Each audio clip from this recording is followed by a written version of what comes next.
Welcome viewers to another episode of The Big Leap. Today we go back to one of my favorite cities, Kanpur, and who better than to talk about the Kanpur business and the heritage is Mr. Amit Agarwal. Amit ji runs a very successful practice in investment management called as Board Financial Services in Kanpur.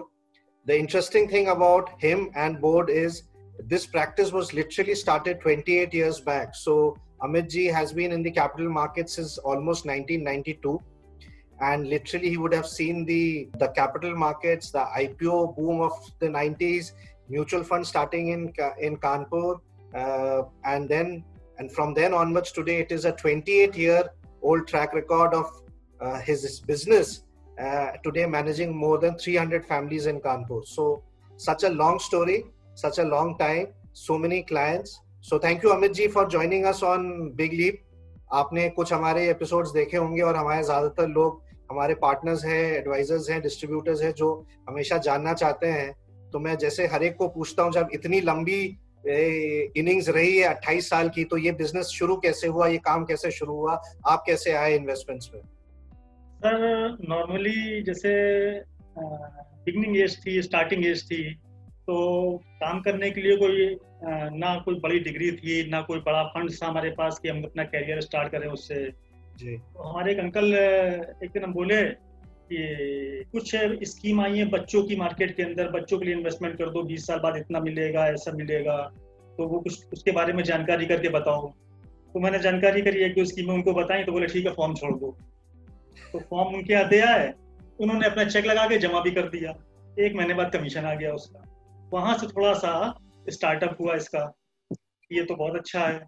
उसके बाद start करते ही 3 महीने बाद एक बड़ा NFO आ गया, जिसको उस एनएफओ को मतलब जिसके मुंह से सुनो वो चाहता था भरना कि मैं इसमें पैसा लगाऊंगा, मैं इसमें पैसा लगाऊंगा. ये कौन से साल की बात है? ये 92.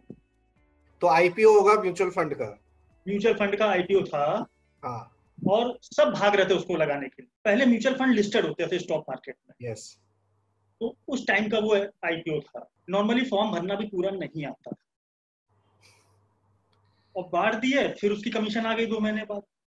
वहां से लगने लगा कि इसी को कैरियर बना लो. वो जो स्टार्ट हुआ वहां से लेके आज तक वो चलता ही जा रहा है, वो ट्रेन चलती ही जा रही है. इस दौरान में जब आपने देखा इतने सारे, तो ऐसे कौन से माइलस्टोन थे, क्योंकि 28 साल छोटा नहीं होता है. जी सर. 28 साल के तो एनएवी ट्रैक रिकॉर्ड नहीं है जितनी आपकी तजुर्बा है इस बिजनेस को लेके. तो इस दौरान आपके लिए मेन माइलस्टोन क्या थे, कौन सा समय था? आपने 2000 देखा, आपने 99-2000 का समय देखा, फिर 8 आया, फिर 13, फिर अभी का जो हालत है. तो ऐसे कैसे माइलस्टोन कैसे हुए, आपका क्या अनुभव था? सर सब देखे, बस इसके अंदर ये है कि इन्वेस्टर को रोक के रखना है. 10 रुपए की कोई चीज ली, 4 रुपए ने भी हो गई, 5 रुपए ने भी हो गई, इन्वेस्टर घबरा रहा है कि ये जीरो हो जाएगा, खत्म हो जाएगा. तो मुझे समझाता हूँ भैया इकोनॉमी नहीं खत्म हो रही है, कोई चीजें नहीं खत्म होने वाली. ये एक शॉर्ट टर्म का फेस है, 6 महीने में फिर ठीक हो जाएगा. कुछ इन्वेस्टरों को मोटिवेट करके नीचे के एनएवी पे भी पैसा डलवाया. तो उसके बाद धीरे धीरे इन्वेस्टर खुद समझने लग गया कि जब बाजार सस्ता हो तो और डाल दो.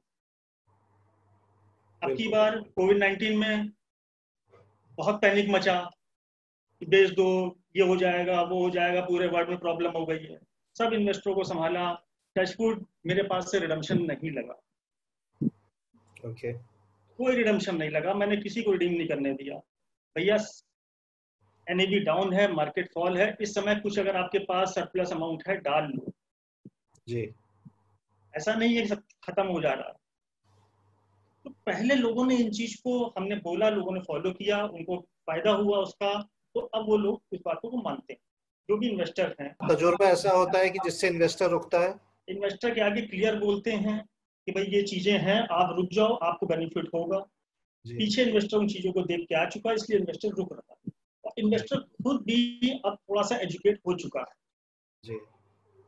अब इन्वेस्टर वो नहीं रहा है, हर चीज पढ़ता है, हर चीज समझता है, पुराने ट्रैक रिकॉर्ड देख रहा है इन्वेस्टर, तो वो इतनी प्रॉब्लम नहीं आती। आपके जब इतने साल तक रहा है, मैंने जो आपके यहाँ पे देखा है, शायद आपके यहाँ पे एक चीज जो मैंने देखा है और वो कम होता है कि ज्यादातर जगहों पे एसेट एलोकेशन नाम के लिए बात किया जाता है, लेकिन आपके यहाँ मैंने देखा है कि वो स्ट्रिक्टली प्रैक्टिस भी होता है। तो कुछ उसके बारे में बताइए, वो कैसे अनुभव हुआ, वो कैसे आपके आपके सजेशन में, आपके इन्वेस्टर के डिस्कशन में वो कैसे चेंज होता रहा इतने सालों में, 20 साल के ऊपर, 25 साल में एसेट एलोकेशन को कैसे आप बना के रखा? सर ये स्टार्ट किया 2008 से, ओके। मार्केट फॉल किया जी। कि 2008 में कोई बोल रहा है मुझे इस काम के लिए पैसा जरूरत है, मैंने इस काम के लिए पैसा डाला था, मैंने इस चीज के लिए पैसा डाला था, मेरी एनएवी हाफ हो गई है, मेरा पैसा आधा हो गया, मैं क्या करूं।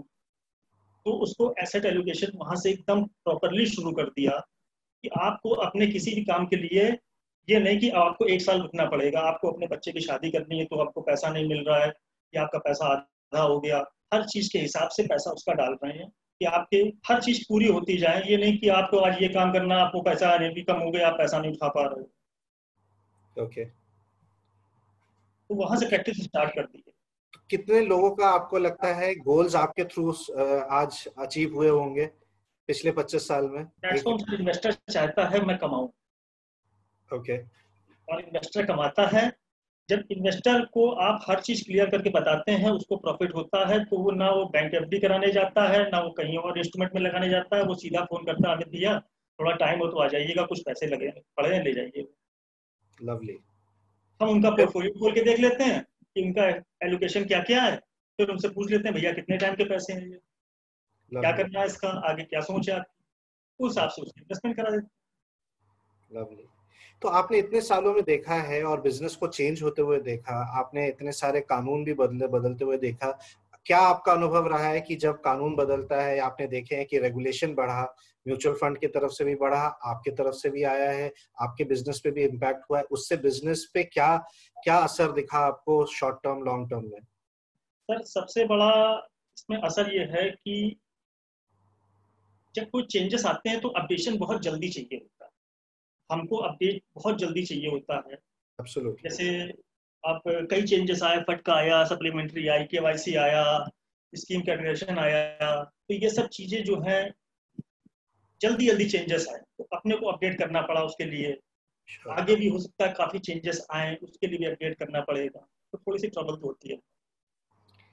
और फिर लॉन्ग टर्म में क्या इम्पैक्ट रहता है आपको? तो लॉन्ग टर्म में जितने भी चेंजेस आ रहे हैं वो बेनिफिट के लिए हैं, इन्वेस्टर के लिए बेनिफिट के लिए है। जब 25 साल 30 साल तक क्लाइंट आपके साथ बना रहता है, आपको क्या, आपकी जजमेंट है कि ये चीजें होती है वेल्थ क्रिएशन के जर्नी में जिसकी वजह से इन्वेस्टर बना रहता है और तभी वो पैसा कमाता है, या उनके पोर्टफोलियो ढंग से मैनेज होता है? तो आपने ऐसे क्या अनुभव देखे हैं, क्या आपने ऐसे एक्सपीरियंसेस देखे जहाँ इन्वेस्टर भी ग्रो करता है आपके साथ? आपको आज की बात बताऊं, अभी जी। 3-4 घंटे पहले इसी ऑफिस में मेरे सामने एक इन्वेस्टर बैठे हुए, जी। मैं उनके यहाँ पहली बार गया था सन 2003 में। वाह। उससे उन्होंने कहा कि मैंने उनको एसआईपी समझाई और लमसम समझाया, तो बोले अच्छा एसआईपी क्या है, ऐसा उनको मालूम नहीं है, तो मैं काम को एक 10 की चेक काट, उन्होंने चेकबुक मेरे आगे डाल दी। हस्बैंड वाइफ दोनों गवर्नमेंट जॉब में हैं और दोनों क्लास 1 अफसर। और ओके। जब मैं उनके यहाँ गया तो ऐसे एरिया में वो रहते थे कि शायद 2-3 जगह मेरा स्कूटर गड्ढे में जाते हुआ बचा हुआ, जूतों में कीचड़ लग गए थे, मकान नंबर ढूंढने में बहुत प्रॉब्लम थी क्योंकि वहां पे जो मकान बनता था उसको नंबर अलॉट कर दिया जाता था। जी। 423 नंबर यहाँ पे है तो उसके बगल में 576 नंबर, ओके। इस तरीके का नंबर था।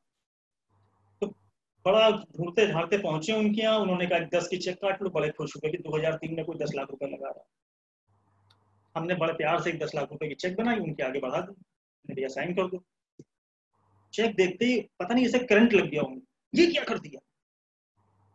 हमने फिर चेकबुक उठाई, डेट नाम सब ठीक भरा हुआ है। फिर क्या किया, मैंने ठीक भरा है, 10 लाख, ऐसे बोले 10 लाख।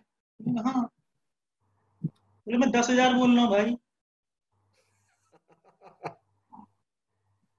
हमने कहा अब इतनी दूर आए हो, 10,000 मिल रहे, 10,000 ले लो। 10,000 की चेक बनाई और धीरे से जबरदस्ती इनको 1,000 रुपए की SIP हमने पकड़ा दी जी कि आप म्यूचुअल फंड का मजा दे। जी 7-8 साल बाद वो मेरे ऑफिस आए, बोले वो आपका नंबर नंबर कहीं मिसप्लेस हो गया था और उनसे मिला है नंबर, बताइए 10,000 रुपये आपने डलवाए थे, इसका क्या हुआ। जब हमने स्टेटमेंट उनके हाथ में पकड़ाया तो देख के वो सरप्राइज हो गए उसको, क्योंकि 2003 में जो पैसा लगा था और 2010-11 में स्टेटमेंट देखा जा रहा है, आप खुद सोचिए उस पैसे की वैल्यू क्या जिसमें 2008 हो चुका है। हो चुका। करेक्ट। फिर हमने धीरे से SIP का स्टेटमेंट निकाल के उनके हाथ में दे दिया, जो कंटिन्यू थी उनको ध्यान भी नहीं, उनके अकाउंट से पैसा कट गया। जी, और वो 1,000 रुपए ही था सिर्फ। 1,000 रुपए ही था, 1,000 रुपए हर मंथ कटता जाता था। जी जी। आज वो 3-4 घंटे पहले मेरे पास आए थे, मैं एक बता रहा हूँ, इन्वेस्टर के फेथ थी, वो कंटिन्यू मेरे साथ जुड़ गए। अब हर महीने 15 दिन में मैं उनके घर जाता हूँ, वो मेरे ऑफिस आते हैं। जी उनके बेटी भी शादी हो चुकी है, उसका भी पैसा मैं ही लगाता हूँ, उनके दामाद का पैसा भी मैं ही लगाता हूँ, जी। पूरी फैमिली मेरे पास है। जब वो मेरे पास आज ऑफिस में आए, बोले अमित मेरा पोर्टफोलियो दिखाओ यार, क्या कुछ बचा है क्या। हमने सर पानी पियो और शांत हो। बोले क्या मतलब। हमने लैपटॉप को उनकी तरफ घुमा दिया, 1.5 करोड़ का पोर्टफोलियो है। 1,000 की SIP, 10,000 के इन्वेस्टमेंट वाला 1.5 करोड़ रुपया आज लगाए बैठा। बोले कुछ 50 लाख निकाल दो इसमें से, बाजार घट जाएगा तब लगा देंगे। हमने कहा इतना दिमाग मेरे पास नहीं है, ना किसी के पास है। मुझे आज तक ऐसा कोई व्यक्ति नहीं मिला जो बाजार बता दे बाजार कब घटेगा कब बढ़ेगा। पैसे लगाओ म्यूचुअल फंड में, लॉन्ग टर्म इन्वेस्टमेंट रखो, हमेशा कमाओगे आप। उनके पुराने जितने भी इन्वेस्टमेंट थे 2011, 12, 13, 14 के जो पड़े थे, हमने सबकी उनको रिटर्न दिखा दिए। साहब देखिए यहाँ 12% आ रहा है, यहाँ 14% आ रहा है, यहाँ 13% आ रहा है, बाजार घटा हुआ। आपको क्या प्रॉब्लम हो रही है, क्यों निकाल लो, इस पैसे को ले कहाँ जाओगे आप, फिर वापस ला के मेरे को दोगे। चुपचाप पानी पिया और चले गए। बोले तुम जानो तुम्हारा काम क्या है। ये होता है इन्वेस्टर फेथ। क्योंकि 2003 से है और उन्होंने आप पे भरोसा रखा और आपने उसका मान रखा। मैं गलत प्रोडक्ट इन्वेस्टर को नहीं देता हूँ। इन्वेस्टर कहता है मुझे अगर 1 रुपए का घाटा नहीं चाहिए, मेरी NAV लॉस मुझको नहीं चाहिए, मुझे एकदम फिक्स रिटर्न चाहिए, मैं कहता हूँ भैया डेट फंड ले ले अच्छा से। एब्सोल्युटली। महीने 2 महीने 3 महीने का पैसा भैया लिक्विड फंड ले लो भैया। यहाँ तक ऐसे ऐसे इन्वेस्टर हैं जो कहते हैं मुझे अपने जीवन में पैसा नहीं चाहिए, नेक्स्ट जनरेशन का मैं मैनेज कर रहा हूँ। लवली। उनको पैसे की जरूरत ही नहीं, फ्लो आ रहा है उनके पास, हर महीने पैसा आ रहा है उनके पास। 2-2, 2.5 लाख रुपए महीने की SIPयां चल रही हैं इन्वेस्टरों की। जरूरत क्या उनको पैसे की, कहते हैं ले जाओ। तो अब उनको रिडम्पशन नहीं कराना, क्योंकि लॉन्ग टर्म के लिए, अगली जनरेशन के लिए उसको प्लानिंग करना। तो उसके लिए हम बार बार निकालें डालें, ये सब काम नहीं ठीक है। इंडस्ट्री में काफी चेंजेस इसीलिए हुए। I agree. अच्छा प्यारा सा फंड देखो, अच्छे से प्यारे से फंड में डाल दो, अपने आप रिटर्न बनता है। मैंने बहुत देखी, बहुत मैंने NFO बेचे हैं, बहुत सारे फंड बेचे हैं। 28 साल करियर, मैंने बहुत कुछ देखा इस इंडस्ट्री के अंदर। इन्वेस्टर के प्रति आप फेथ रखिए, आपका इन्वेस्टर कभी कहीं नहीं जाएगा, ना वो कहीं और झांकेगा इन्वेस्टमेंट करने के लिए। सिर्फ आपको फोन करेगा, भैया इतने पैसे हैं कहीं डलवा दो। मेरे साथ वही हुआ। मतलब what I can say is that कितना सरल रहा है तभी इतना ज्यादा अचीवमेंट हुआ है। मतलब अगर वो सरल नहीं होता क्लाइंट के लिए, अगर वो इजी स्ट्रेट फॉरवर्ड सिंपल नहीं होता, सिंपल है आसान नहीं है। तो मेरा आपसे लास्ट क्वेश्चन ये, आपने इतने साल से देखा, ये आपने प्रोफेशन देखा अंदर बाहर, आपने इतना कुछ जाना परखा है ना, तो आज के जमाने में एक वॉलेटिलिटी का, एक कोविड का समय, और आपको इस और आगे के लिए आपका क्या व्यू है इस प्रोफेशन को लेकर? आप कहाँ देखते हो आगे जाते हुए ये इस बिजनेस को? प्रोफेशन इतना ग्रो करने वाला है, इतना ग्रो करने वाला है कि शायद हमने आपने भी इसको नहीं सोचा, क्योंकि आने वाले समय में ऑप्शन इन्वेस्टमेंट के खत्म होते जाएंगे। 4%, 3% में कोई पैसा रखेगा। आज अब मैं एक छोटा सा एक वर्ड बोल रहा हूँ, बैंक FD, पोस्ट टैक्स कितना रिटर्न बन रहा है इन्वेस्टर, क्या इन्फ्लेशन को बीट कर पा रहा है? नहीं कर पा रहा है। उसके पास ऑप्शन नहीं है। म्यूचुअल फंड से अच्छा ऑप्शन पूरे कहीं नहीं है इन्वेस्टमेंट का। Liquid money, easy money, transparency, सब कुछ तो अवेलेबल है इसके अंदर। क्यों आदमी इधर उधर जाएगा इन्वेस्टर पैसा लगाने? किसी भी सेक्टर में पैसा लगा लो, पैसे के आप लिक्विड करना चाहो तो आप बैठे दो। बट उसको, ये तो प्रोडक्ट की फीचर है, उसको संभालने के लिए आपको क्या लगता है एडवाइजर को क्या करना चाहिए? एडवाइजर को जब उसको प्रोडक्ट देना चाहिए, उस प्रोडक्ट के सारे फीचर क्लियरली उसको एकदम खुल के बता देने चाहिए। भैया हम तुमको ये प्रोडक्ट दे रहे हैं, आपको समझ में आए तो लो, नहीं समझ में आ रहा है आप अपने क्वेश्चन करो। नहीं हमको 100% इक्विटी नहीं चाहिए, हमको वोलेटाइल नहीं चाहिए, तो हम कहते हैं भैया बैलेंस फंड में आ जाओ। Sure. वो नहीं चाहिए भैया आप लॉन्ग टर्म डेट में आ जाओ, वो भी नहीं चाहिए। शॉर्ट टर्म डेट में आ जाओ, वो भी नहीं चाहिए। आप लिक्विड में आ जाओ, तब भी आप गेनर रहोगे बैंक एफडी से अगर आप कंपेयर करोगे। इतने सारे प्रोडक्ट दे रहे हैं और आने वाले समय में और भी प्रोडक्ट आएंगे, तो इन्वेस्टर कहाँ जाएगा? कहीं नहीं जाएगा। तो मैं जो समझता हूँ, जो आप कह रहे हो, इफ आई वुड से कि अगर प्रोडक्ट ट्रांसपेरेंट है तो क्लाइंट के साथ बातचीत भी ट्रांसपेरेंट रखो, पैसा रुकेगा। क्योंकि प्रोडक्ट तो ट्रांसपेरेंट है ही। 2 दिन में, 1 दिन में कहाँ पैसा लग रहा है, 2 दिन में या 1 दिन में या 3 दिन में आपको पैसा वापस मिलेगा, तो प्रोडक्ट तो ट्रांसपेरेंट है। तो डिस्कशन भी वो उसी हिसाब से होनी चाहिए कि ट्रांसपेरेंट है और लोगों को समझ में आए कि वो क्या ले रहे हैं। डिस्ट्रीब्यूटर को क्लियर बताना चाहिए अपने इन्वेस्टर को कि आप क्या प्रोडक्ट ले रहे हो। लवली। कभी कभी क्या होता है, म्यूचुअल फंड को इन्वेस्टर सिर्फ शेयर मार्केट समझता है। मैंने कई जगह देखा है, बिल्कुल कई जगह देखा है। फोन आता है 700 पॉइंट बाजार घट गया, डेट के इन्वेस्टर का, बाजार तो बहुत घट रहा है, देख लीजिए हमारा कुछ निकालना है क्या? हम कहते हैं सर आपका बाजार से कोई संबंध ही नहीं है, क्योंकि मार्केट में पैसा ही नहीं लगा जी। अभी तक इन्वेस्टर को ये नहीं समझ में आया कि म्यूचुअल फंड के अंदर इतने प्रोडक्ट हैं, इतनी कैटेगरी हैं जी। वो सिर्फ उसको देखता है शेयर मार्केट। म्यूचुअल फंड में पैसा लगाना, शेयर मार्केट में पैसा डाल दें, सिर्फ ये है। लवली। धीरे धीरे और अवेयरनेस आएगी, इन्वेस्टर और समझेगा। Lovely. So thank you Amit ji. I think I have gained a lot. मेरे ख्याल से जो आपने वो बात सिद्ध कर दिया कि कोई चीज सरल हो सकता है, जरूरी नहीं कि सरल चीज आसान हो। What is simple does not necessarily need to be easy. But simple चीज कोई अगर ढंग से कर लिया कंसिस्टेंट, तो वही बहुत बड़ी बात है।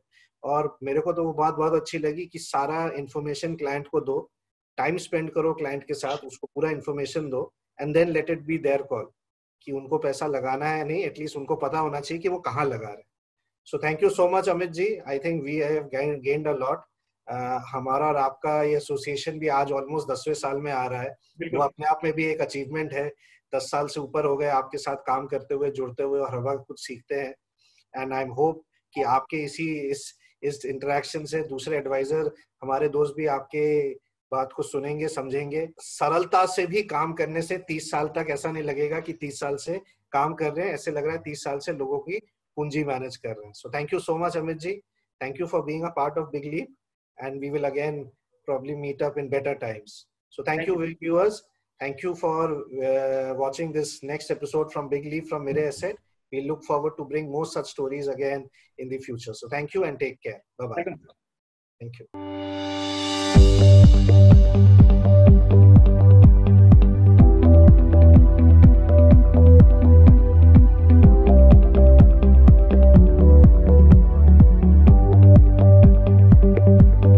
Mutual fund investments are subject to market risks. Read all scheme-related documents carefully.